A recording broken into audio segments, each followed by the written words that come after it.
ნაციონალური მოძრაობის მორიგი სკანდალური განცხადება. გივით არგამაძე იუწყება, რომ ქართული ოცნების და ეგრეთ წოდებული კანონიერი ქურდების კავშირის სქემა გაშიფრა.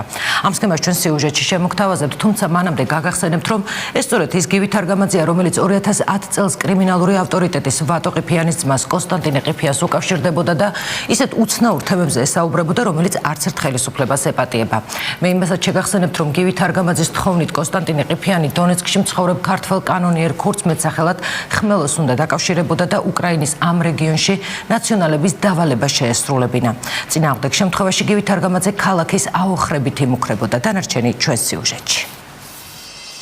ნაციონალურმა მოძრაობამ მუქარა შეასრულა პროკურატურას განცხადებით მიმართა და კახი კალაძის დაკითხვა მოითხოვა. ოპოზიცია კრიმინალურ ავტორიტეტ მეტსახელად რემენას საქმეში ეგრეთ წოდებულ ოქროს მოწმედ სწორედ ვიცე-პრემიერს ასახელებს. კითხვები კონკრეტულია. რატომ არ მოხდა კანონიერი ქურდის რეგისტრაცია საზღვარზე გადმოსვლისას და სად იმყოფება რომან ბარბაქაძე ანუ რემენა? ნაციონალური მოძრაობა ამტკიცებს, რომ საქმეში კახი კალაძის ინტერესები იკვეთება. აქ იკვეთება მაღალი თანამდებობის კონკრეტული დანაშაულის ნიშნები და აქედან გამომდინარე პროკურატურას მიმართავ დაიწყო გამოძიება. დააკმაყოფილებს თუ არა პროკურატურა ოპოზიციის განცხადებას უცნობია. საგამოძიებო უწყებაში დღეს კითხვაზე პასუხის გაცემისგან თავი შეიკავეს. რაც შეეხება კახი კალაძეს, ნაციონალური მოძრაობის ბრალდებას არასერიოზულს უწოდებს და კანონიერ ქურდთან კავშირს უარყოფს. ნამდვილად არ ვიცნობ ამ პიროვნებას, არანაირი კავშირი არ მქონია რამენასთან არასდროს, საერთოდ კონკრეტულ გვარი და სახელი ჩემთვის უცნობია. ეს არ განეკუთვნება დღევანდელ ჩვენ თემას. რემენასა და კახი კალაძის ისტორია მხოლოდ დასაწყისი აღმოჩნდა. მოგვიანებით ნაციონალურმა მოძრაობამ დანაშაულებრივი სქემა წარმოადგინა, რომელიც მათი მტკიცებით კრიმინალურ ავტორიტეტებსა და საქართველოს ხელისუფლებას შორის კავშირზე მიუთითებს. სქემის მიხედვით უცხო ქვეყნიდან გამოძევებულ ქართველ კრიმინალებს საქართველოს ხელისუფლება საშუალებას აძლევს ქვეყანაში შემოიარონ, ახლობლები მოინახულონ და შემდეგ თურქეთში გადავიდნენ. ეს სარფიანი გარიგება ეგრეთ წოდებულ ქურდებს ოპოზიციის ვერსიით $50,000 უჯდებათ.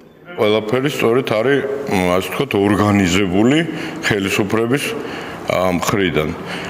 ეს ყველაფერი იწვევს სიტუაციას, როდესაც არ ხდება კრიმინალური ავტორიტეტების მიერ ჩადენილი დანაშაულების გამოძიება. Константин, это идея морги тхонова. Таргамадзе. У меня есть очередная просьба.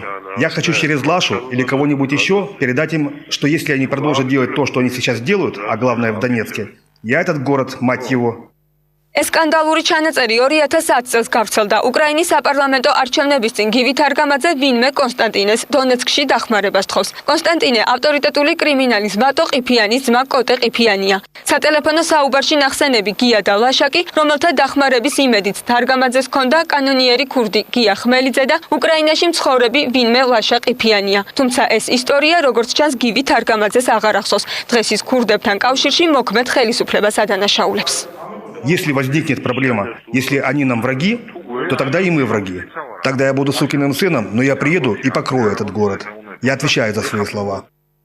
ნაციონალური მოძრაობის საპასუხოდ განცხადება გაავრცელა შინაგან საქმეთა სამინისტრომ. უწყება მეტი დამაჯერებლობისთვის სტატისტიკა წარმოადგინა, რომელიც ქურდულ სამყაროსთან ბრძოლას ასახავს. შინაგან საქმეთა სამინისტრომ 2012 წელს 2 კრიმინალური ავტორიტეტი დააკავა. 2013 წელს ქურდული სამყაროს წევრობის ბრალდებით 70 ადამიანი, 2014 წელს კი 25 პირი დააპატიმრა.